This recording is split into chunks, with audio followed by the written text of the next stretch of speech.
Tenemos un tema que tiene que ver con nuestra responsabilidad civil en la sociedad y en la cultura en la que vivimos. Me refiero al tema de los impuestos y al tema de las leyes que se emiten por parte de nuestras autoridades. Y esto ha generado de una reacción muy extrema. Por un lado, hay cristianos que apoyan estas iniciativas por parte del gobierno, pues son muy, vamos a decirlo, como iglesias muy modernas o muy modernistas. Y también existen el lado opuesto de creyentes que ven una dificultad para armonizar lo que nos pide el gobierno como parte de esta sociedad en la que vivimos y la palabra de Dios. De tal manera que se hace un choque y los cristianos no saben cómo vivir. Por eso, hermanos, es que al analizar este mensaje, pues el objetivo es que podamos ser muy conscientes de lo que Dios nos pide en un ambiente en el que estamos, en una efervescencia política por las próximas elecciones del 2 de julio. Oremos. Amado Padre, en nombre de Jesús, gracias te damos porque nos permites abrir tu palabra y recordar una escena en la que a través de Jesús nos enseñas cómo vivir en este país, en esta sociedad, en esta cultura. Guíanos con tu Espíritu Santo y permítenos tener ese equilibrio que tú quieres que tengamos. En el nombre de Jesús. Amén. Amén. Tome su lugar, por favor.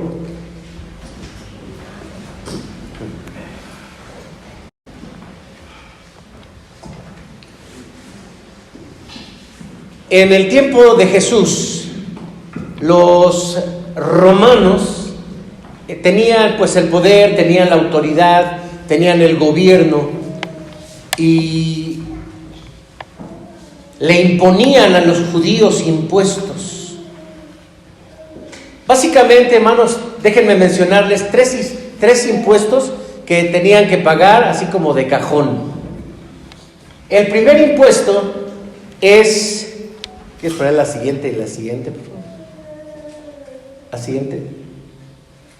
El primer impuesto era el impuesto de la tierra. Es decir, por todo el producto que se cosechara, los judíos debían pagar, ¿qué porcentaje?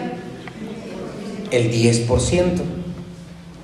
Y aparte estaba el impuesto sobre la renta, es decir, por el trabajo o por el salario recibido. Es decir, bueno, quien tenga tierra pues va a aportar su 10% de todo el producto que se ha cosechado. Pero los que no tenían tierra, sino que se alquilaban cada día para trabajar la tierra, pero no era una tierra propia, eran jornaleros, ellos debían pagar, ¿qué porcentaje? El 1%. Pero había otro impuesto que era nada más porque sí, que era por existir, así se le conocía, el impuesto por existir. Y los hombres debían pagar este impuesto a partir de los 14 años a los 65 y las mujeres desde los 12 años. Estos eran como los de cajón. Había otro tipo de abuso por parte de pues los cobradores de impuestos que no eran queridos, es más, se les rechazaba. Ahí está, por ejemplo, una imagen de lo que representa un cobrador de impuestos. ¿Cómo se les llamaba a estas personas? Muy bien, yo sabía, nada más era como darles la primera parte y ustedes iban a completarlo. Eran los publicanos.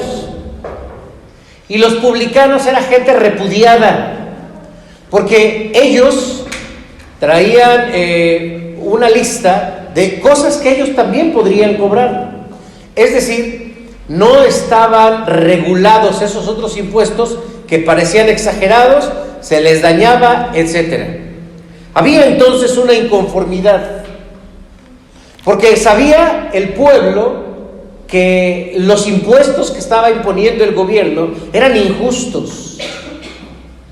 Y ahora que viene Jesús, este problema público, pues un problema de orden económico, familiar, se lo presentan a Jesús a ver cuál es la opinión que él tiene acerca de cómo actuar ante los impuestos.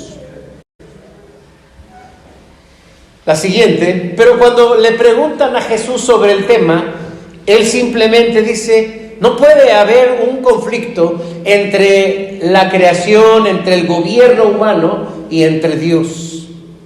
¿Es lícito? Le preguntaron, ¿es lícito dar impuestos o pagar los impuestos? ¿Debemos pagar los impuestos o no pagarlos?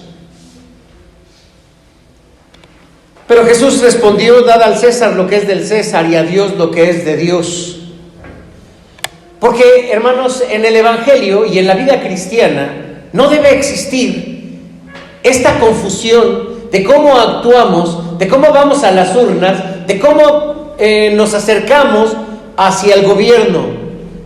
Porque otra vez habrá iglesias que se acercan mucho y habrá otras que dicen: Nel pastel, yo no quiero nada que ver con el gobierno.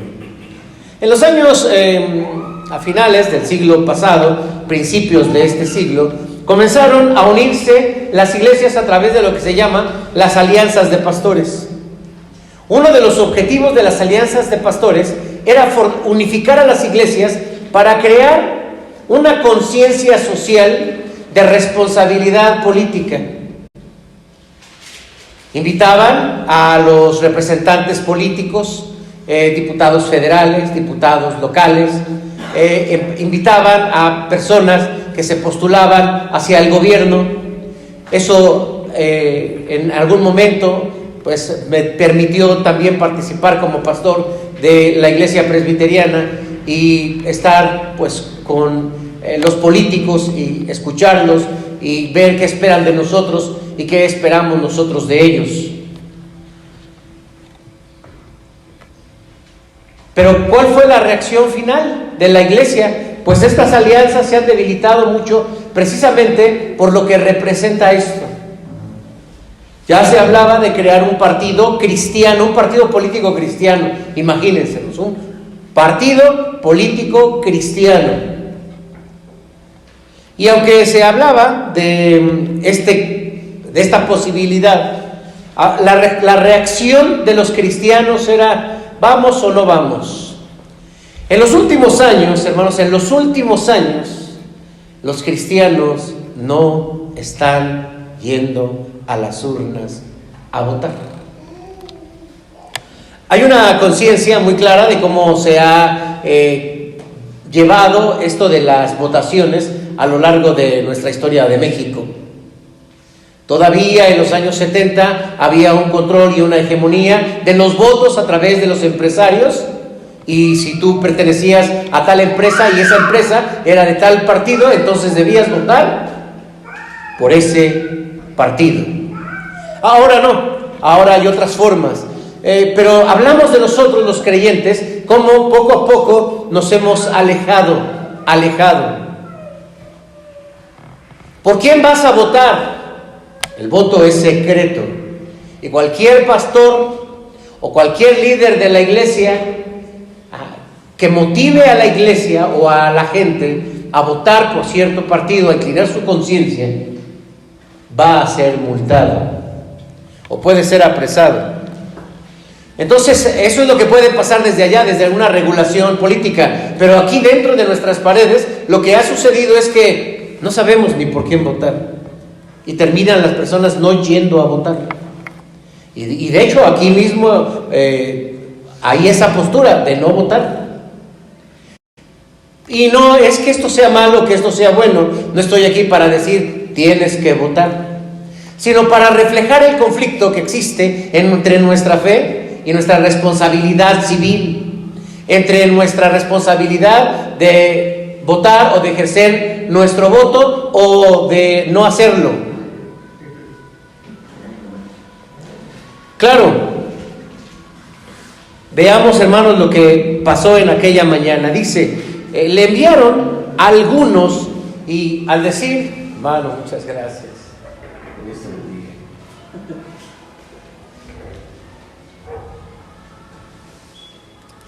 Le enviaron a Jesús a algunos, ¿qué dice ahí?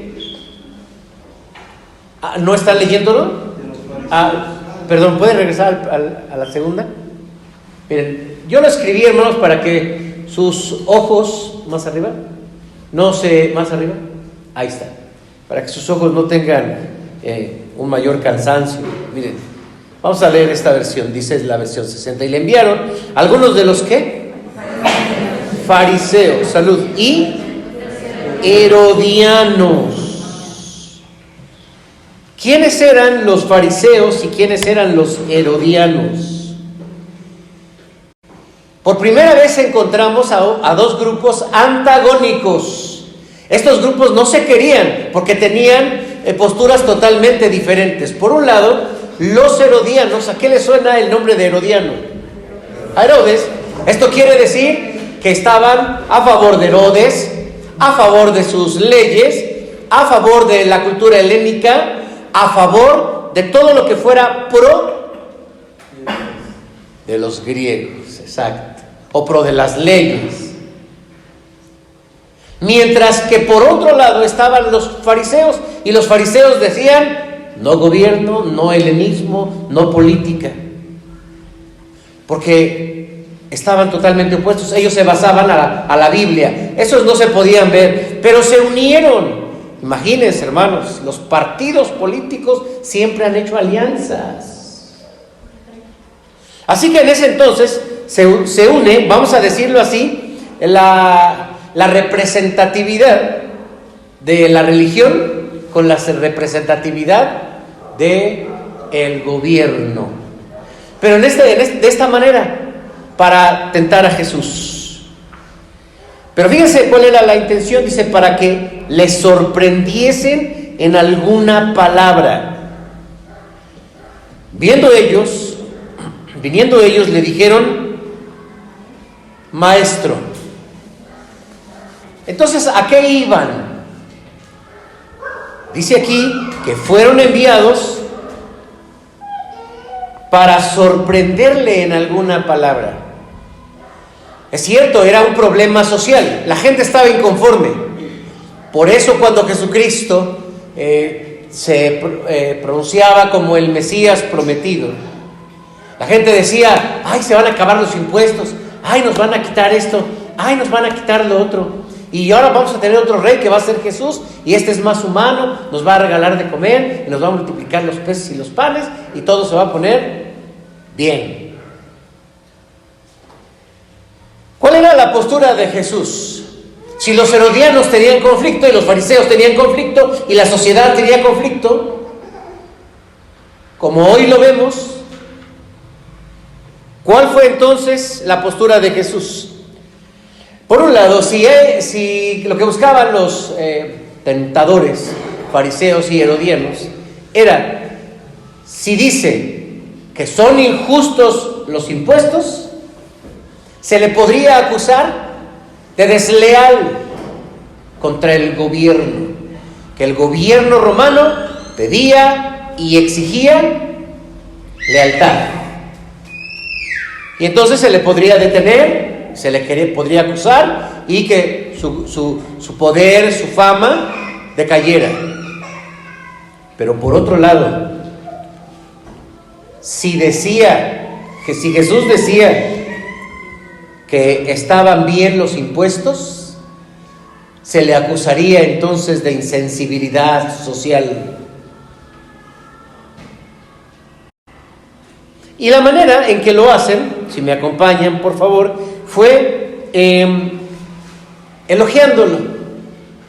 Primero lo reconocen como maestro, porque vean lo que hacen. Están diciendo verdades, pues, que describen a Jesús. Y Jesús era un maestro, por eso le dicen: maestro, sabemos que eres un hombre veraz y que no te cuidas de nadie, o en otras versiones, no intentas quedar bien con alguien, sino que con verdad enseñas el camino de Dios. Esta era la manera en que le hablaron a Jesús. Lo estaban adulando, y recordemos lo que dice, hermanos, un texto. Vamos a regresar nuevamente hacia donde estábamos, por favor. Ahí, ¿qué dice, hermanos, la palabra de Dios? El hombre que lisonjea. ¿Qué es lisonjear? Adular, hablar bien, elogiar. A su prójimo le tiende red ante sus pasos. Y el dicho mexicano dice: cuídate de los elogios, porque el hombre acaricia el caballo. ¿No se lo saben? No se lo saben. ¿Qué se los he enseñado? No, se fue a otra iglesia, seguramente. Piénsenle. Es un dicho mexicano. Cuídate de los elogios, porque el hombre acaricia el caballo para... ¿Un poquito más? Para montarlo. Da a entender que cuando alguien te habla es porque algo quiere. Como el hijo cuando llega: mamá, papá, hola, ¿cómo estás? Ah, sí, ¿qué haces? Y el papá: ¿qué quieres? Porque ya se la sabe, va a pedir algo. Así llegaron con Jesús. ¿Y qué le dicen? Le dicen maestro. Y también le dicen que es justo, que no se deja sobornar, no le gusta quedar bien con nadie, a todos les habla por igual, sea un hombre rico o sea un hombre pobre, sea un hombre poderoso o sea un hombre sin autoridad. Enseñas con verdad el camino de Dios. ¿De verdad eso piensan de mí? Claro, Jesús les dice: ustedes vienen a tentarme, pero les voy a contestar. Porque con estas palabras con las que llegaron a Jesús, reconociéndolo, ellos mismos estaban tropezando consigo mismos, porque finalmente y ante el pueblo quedaron como: mira, hasta los herodianos reconocen que es un hombre justo, que es un hombre veraz, que es un hombre que no se corrompe, que es un hombre que habla a todos por igual y que habla la palabra. Hasta los fariseos.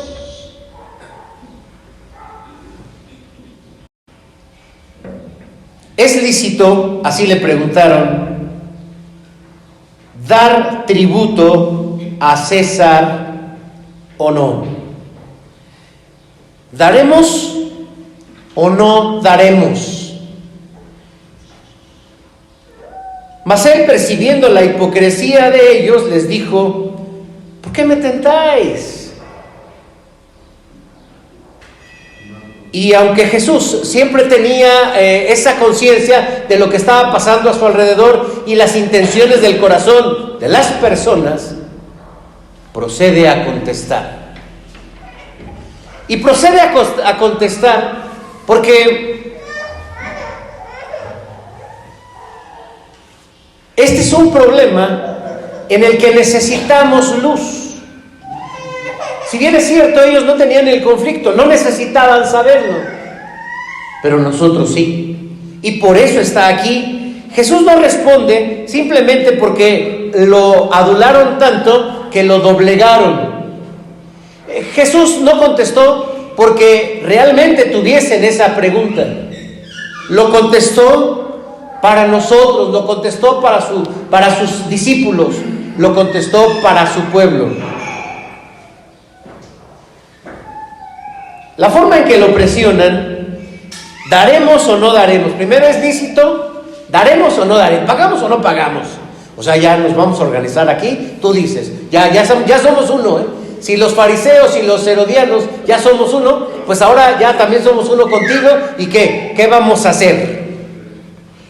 ¿Pagamos o no pagamos? Traedme la moneda para que la vea. Y entonces le traen una moneda. En esa moneda, seguramente, recordemos que el César era un título de una dinastía de emperadores. Era el nombre de César, pero seguramente era de Tiberio César, la que estaba inscrita y la que tomó Jesús. Y entonces les pregunta a Jesús: ¿de quién es esta inscripción? ¿De quién es esta imagen? Y la imagen, pues era obviamente del César. Y la inscripción, pues normalmente en la inscripción era una frase como seguimos conquistando, o etcétera, que hablaba del poder y de la autoridad, del dominio que tenía sobre las tierras. Y ellos le respondieron, pues del César. Pues entonces Jesús les respondió: dad al César lo que es del César y a Dios lo que es de Dios. Y ellos, ¿qué dice? Se maravillaron. La siguiente, por favor. El cristiano, como ciudadano en el reino de Dios, hermanos, debemos reconocer en primer lugar el papel del gobierno en esta tierra. Cuando el Señor Jesucristo dice: dad al César lo que es del César, está delimitando nuestra responsabilidad civil, nuestra responsabilidad social y nuestra responsabilidad legal.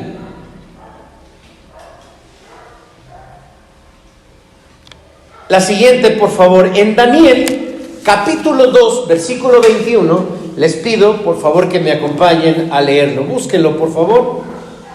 Daniel capítulo 2, versículo 21. Y cuando lo tengan, voy a pedirle a alguien que lo lea muy fuerte.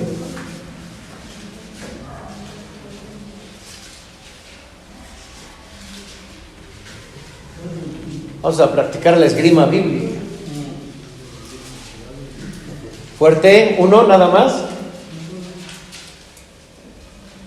Él muda los tiempos y las edades, da reyes y pone reyes, da la sabiduría a los sabios y la ciencia a los entendidos.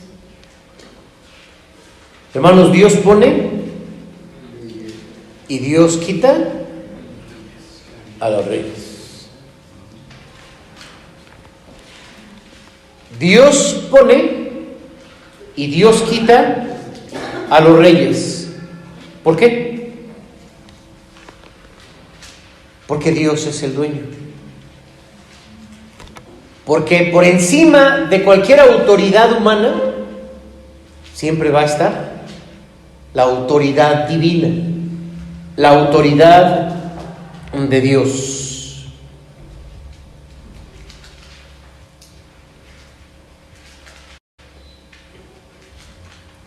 ¿Cuál es la función de los reyes de acuerdo a la Biblia? En Romanos capítulo 13, el apóstol Pablo habla acerca de esta relación que existe o que debe de existir entre el gobierno y el creyente. Y entonces dice en el versículo 4: porque los magistrados no están para infundir temor al que hace lo bueno, sino al que hace lo malo. ¿Quieres pues no temer la autoridad? Pues haz lo bueno y tendrás alabanza de ella, porque es servidor de Dios para tu bien. Pero si haces lo malo, teme, porque no en vano lleva la espada, pues el servidor es servidor de Dios, vengador para castigar al que hace lo malo. ¿Cuál es la función, cuál es el objetivo o cuál es la función de la autoridad humana? La justicia. La justicia. El que ejerce esa autoridad debe dar justicia, pero también debe dar una justa distribución de los bienes.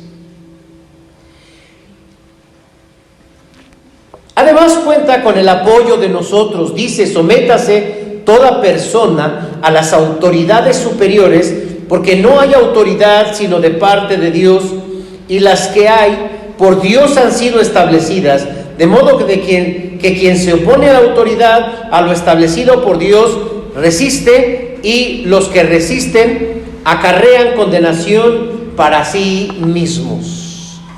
Los mexicanos somos o tendemos, y hablo de forma global, nadie se sienta ofendido. Pasamos por alto las leyes. ¿Cómo podríamos decirlo? ¿Cómo podríamos decirlo? Violamos las leyes. No nos gusta la autoridad. México tiene un conflicto con la autoridad. Te gritan, te ofendes. Te mandan, renuncias al trabajo. Violamos las leyes de tránsito. Violamos las leyes del SAT. Violamos las leyes cívicas. Violamos leyes.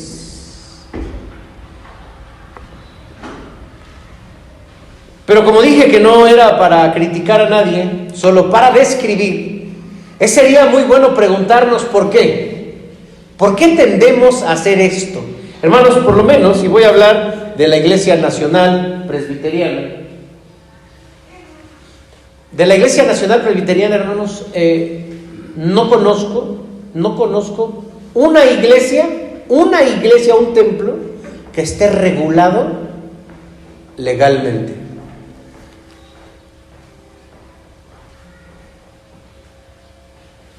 Ninguno.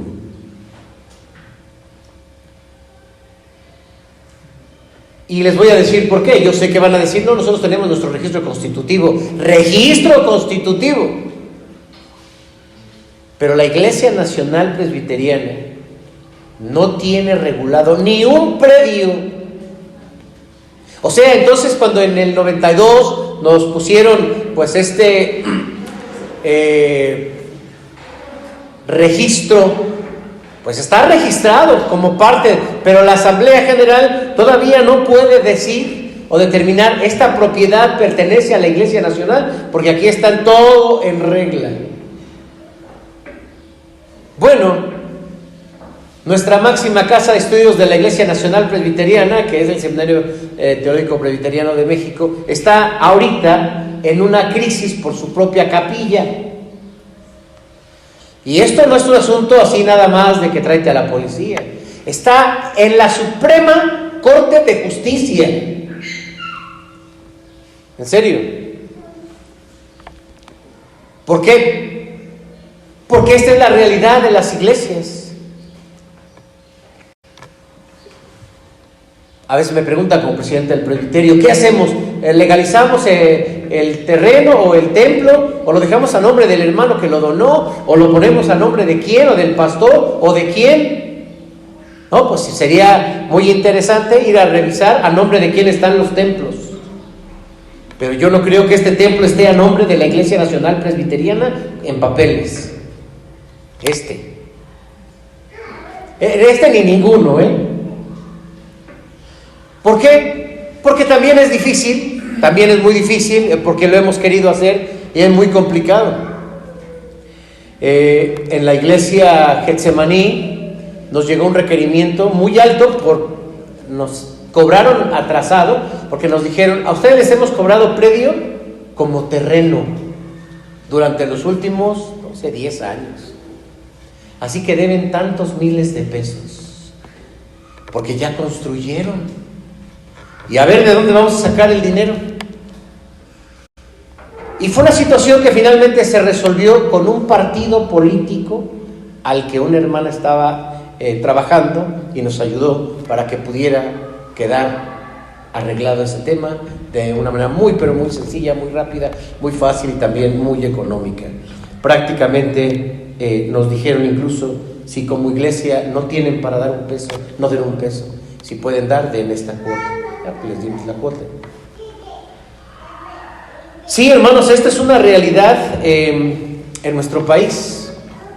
Y tenemos que reconocer que la Biblia hace un frente de autoridad y un frente común con el apoyo de los creyentes o con el apoyo de los seguidores de Dios.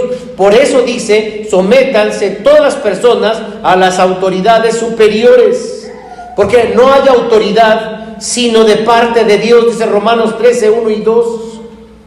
Y los que hay son puestos por Dios, de modo de que quien se opone a la autoridad se opone a Dios.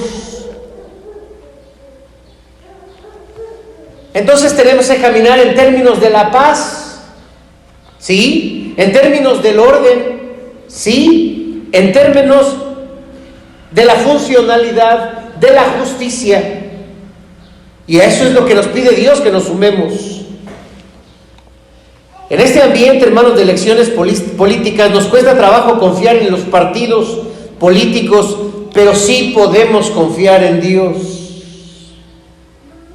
Porque los partidos políticos son los instrumentos que Dios pone para llevar a cabo sus planes en este país como en este mundo. Pronto, hermanos, se elegirán pues nuestras autoridades. Iremos a las urnas, pero debemos hacer dos cosas. Número uno, orar a Dios para que nos guíe y también para que nos unifique. También vivimos en un país donde, ya saben, todos queremos entenderle a la política, todos queremos entenderle a todo. Pero necesitamos la dirección de Dios para que podamos tener unidad. Y debemos tener entonces esa dirección para que Dios ponga a los gobernantes justos, a los gobernantes sabios y a gobernantes que teman a Dios. No confiemos en los hombres, no confiemos en los partidos, no confiemos en las personas, confiemos en Dios. Porque si nosotros pensamos que un partido está compuesto de gente justa, vamos a meter ese partido, hermanos, porque hasta aquí en la iglesia somos muy injustos. No hay partidos, solo son corazones. Y el corazón que no es justo, no importa dónde esté en un partido. Imagínense, si por estar en la iglesia ya nos santificáramos, ¿qué seríamos entonces? Ya no tendríamos, y digo santificados en el sentido de purificados y no tener pecados y no tener errores. No, hermanos, y lo segundo que debemos hacer es acudir a las casillas y emitir de forma consciente y de forma responsable nuestro papel como ciudadanos al emitir nuestro voto. A mí me ha quedado claro, hermanos, yo no sé si a ustedes, que aquí en este país no gana el candidato que yo voto, sino es el que Dios pone. Si no, vamos a estar voto por voto, casilla por casilla. Se creó, hermanos, les comento así de rápido, durante mucho tiempo la iglesia no tenía dirección. Y estoy hablando de México, años 70s, 80s y todavía 90s. Se predicaba desde los púlpitos que debíamos votar por el gobierno que ya estaba. Estuviese quien estuviese, siempre estaba el mismo. Teníamos que votar por él, porque si estaba allí, era la voluntad de Dios. Pero, hermanos, en los años 90, el PRD conformó un bloque de resistencia muy fuerte, que atrajo a la conciencia de muchos cristianos, pero que decepcionó en lo moral cuando se aprueba el aborto y todo lo que se ha venido. No, hermanos, no podemos confiar en los hombres. Que nos prometan algo, no, ni siquiera lo creamos. Es Dios el que pone, es Dios el que los quita. En segundo lugar, hermanos, el cristiano, la siguiente, por favor. Como ciudadano del reino de Dios, también debe reconocer que tiene límites pero muy claros. Así como la moneda, ¿no? Tiene de un lado la expresión y de otro lado la imagen. También hay claros, dad al César lo que es del César y a Dios lo que es de Dios. Hablemos de estos límites. En primer lugar, debe haber un orden de nuestro aprecio. El Señor dice en Éxodo capítulo 20, versículo 3, el primer mandamiento. Venga, ¿cuál es? No se lo saben. Ya se los enseñé. A ver, venga, ¿cuál es el primer mandamiento? No tendrás dioses ajenos delante de mí. Y en Deuteronomio capítulo 6, versículo 5 dice: y amarás al Señor tu Dios con todo tu corazón y con toda tu alma y con todas tus fuerzas. Hermanos, el César era considerado, ¿qué creen? Dios. Dios. De tal forma que demandaba adoración. Sí, una cosa era el impuesto, falta la adoración. ¿Saben ustedes cómo se llevaba a cabo la adoración, hermanos? Miren, durante la persecución de la iglesia, que estaríamos hablando sobre durante estos gobiernos, siglo I, II y III, se acusaba a los creyentes de adorar a otro Dios, a otro Señor, que no era el César, era Jesús. Y entonces lo llamaban y le decía a la autoridad: bien, aquí está la estatua de nuestro César. Solo debes de tomar incienso y decir: Ave César, y te inclinas ante él. Es una actitud de adoración. Y los cristianos decían: no, porque para mí solamente hay un Dios al que debo adorar. Primer mandamiento. Y en Deuteronomio debo amarlo con todo mi corazón y con toda mi alma y con todas mis fuerzas. No puedo adorar al César. O bueno, ya, arrójalo siquiera, ya no digas nada, ya, arrójala. Tampoco. Bueno, siquiera tócala tantito para que vea, no nada. Y por eso, hermanos, eran llevados a ser comidos por los leones, y también eran crucificados, y también eran encendidos en la noche como teas que ardían para alumbrar las calles de Roma. Eso era, hermanos, lo que representaba. Y estos deben de ser también nuestros límites. Hay límites. Los límites de un cristiano en esta sociedad es poner a Dios en primer lugar. Vamos a repetirlo. El límite, hermanos, para un cristiano en esta sociedad es que pongamos a Dios en primer lugar. Y no para entrar en conflicto ni con la familia, ni con el trabajo, ni con el dinero, ni con la sociedad, ni con la cultura. ¿Cómo lo hacemos? La Biblia lo dice. Trabajemos, pero no para agradar al amo, sino para agradar a Dios. Si amamos a Dios, o más bien si amamos, amemos para Dios. Si comemos, comamos para Dios. Si bebamos, bebamos para Dios. Por eso dice: hacer todo para la gloria de Dios.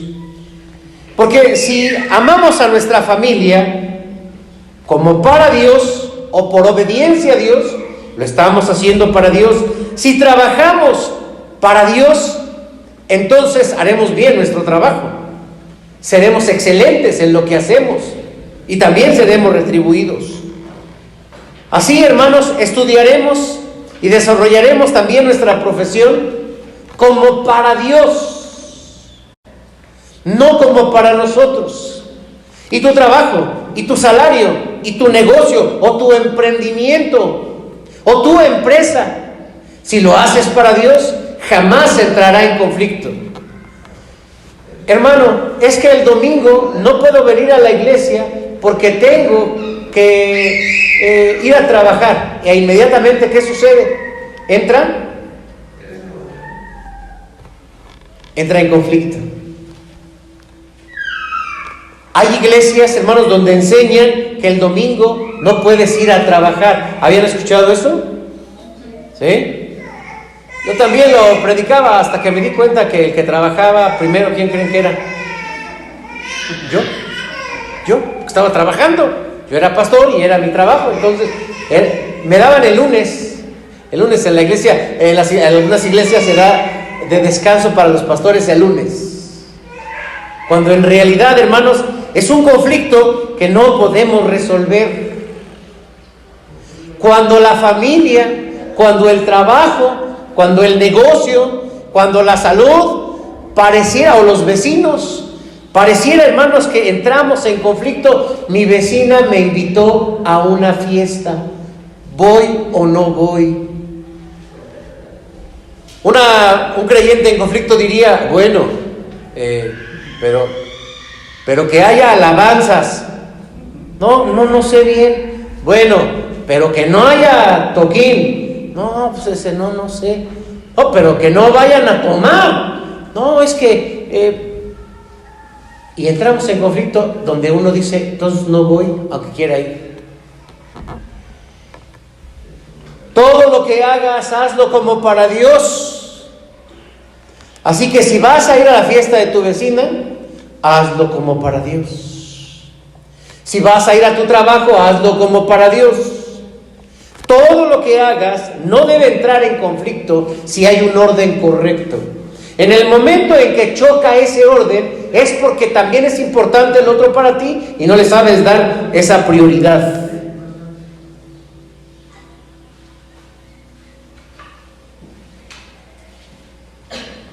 Todo lo que hacemos tiene calidad, tiene amor, tiene esfuerzo, tiene nuestra alma, simplemente porque es para Dios. Alguno dice, no puedo amar a mi trabajo más que a Dios. Pero si haces tu trabajo para Dios, no habrá ningún conflicto. Otro dice, no puedo amar más a mi familia que a Dios. Pero si a la familia la amas para Dios, no va a haber conflicto. Otro más pensará, no puedo amar mi profesión o estudios más que a Dios, pero si estudias para Dios, no habrá conflicto. Otro también podría decir que no puede amar a sus amigos más que a Dios, pero si amas a tus amigos en el nombre de Dios, hay armonía. Porque Jesús también amaba a sus amigos. Comer, esto no puedo comer. Beber, no es que yo no tomo de eso, yo no tomo alcohol, yo no tomo cerveza, yo no tomo. Todo lo que comas y todo lo que bebas, hazlo como para Dios. Lo que sea que hagamos, si lo hacemos para Dios, si ponemos a Dios en primer lugar, nunca habrá un conflicto. El problema está en querer hacer las cosas para nosotros o para los demás y encontramos decepción. Y encontramos decepción porque no podemos armonizar estas dos ideas. También hay límites, hermanos, en las leyes. Sí amamos a nuestro gobierno, es cierto, pero rechazamos las leyes injustas. Y esas leyes injustas son aquellas que no armonizan con la palabra de Dios o van en contra de ella. Como por ejemplo, estamos en contra de la ley que aprueba el aborto seguro, libre y gratuito. No por ser libre, por ser seguro y gratuito, sino porque está en contra de la enseñanza bíblica. Estamos en contra, hermanos, del matrimonio homosexual y la promoción de la libertad de género en las escuelas. Nos oponemos porque van en contra de los principios bíblicos. Y si tú estás a favor de estas leyes, estás entonces del lado de César.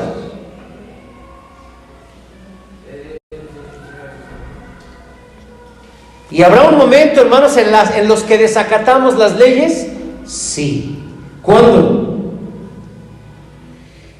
Desacatamos, desobedecemos y vamos incluso en contra de las leyes de César, del gobierno, cuando nos obligan a hacer algo contrario a nuestra fe. Así fue como los creyentes del primero, segundo y tercer siglo murieron, porque fueron en contra. A pesar de que fueron obligados, amenazados, prefirieron entregar su vida. Pero en Hechos capítulo 5, versículo 29, cuando llaman a los apóstoles y les dicen, les exhortamos, les exigimos y les amenazamos que dejen de estar predicando. Y ellos dijeron, con todo el respeto,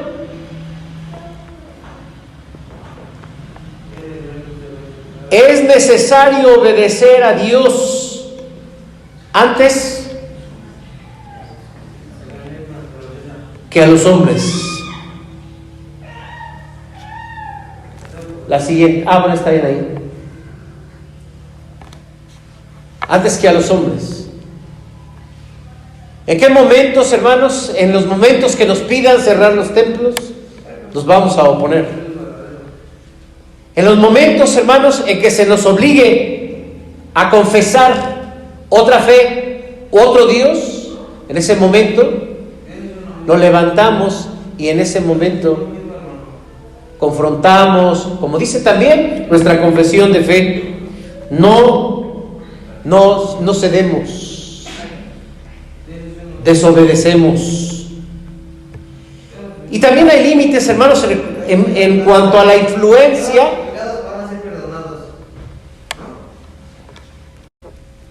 En cuanto a la influencia que ejerce el gobierno sobre nosotros, a través de los medios de comunicación, a través de las redes sociales, el gobierno, hermanos, nos está inyectando dosis constantes de miedo y de inseguridad.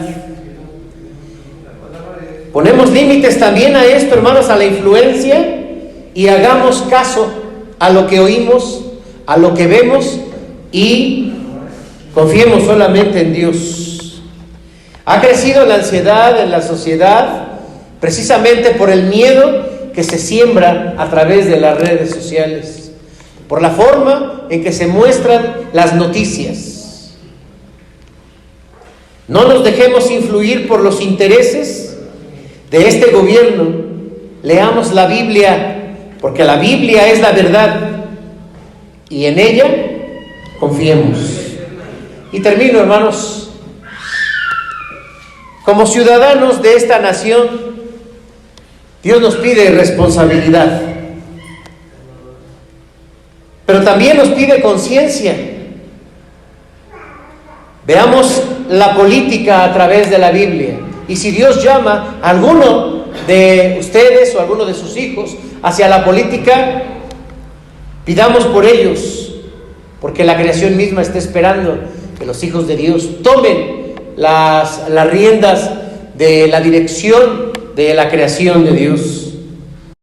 Pero también sepamos que los hombres no son la solución. La solución es Cristo. Oremos, hermanos, por nuestro próximo gobierno, pero también oremos por nosotros, para que seamos buenos ciudadanos mexicanos en el reino de Dios. Oremos. Amado Padre, te damos muchas gracias en esta hora,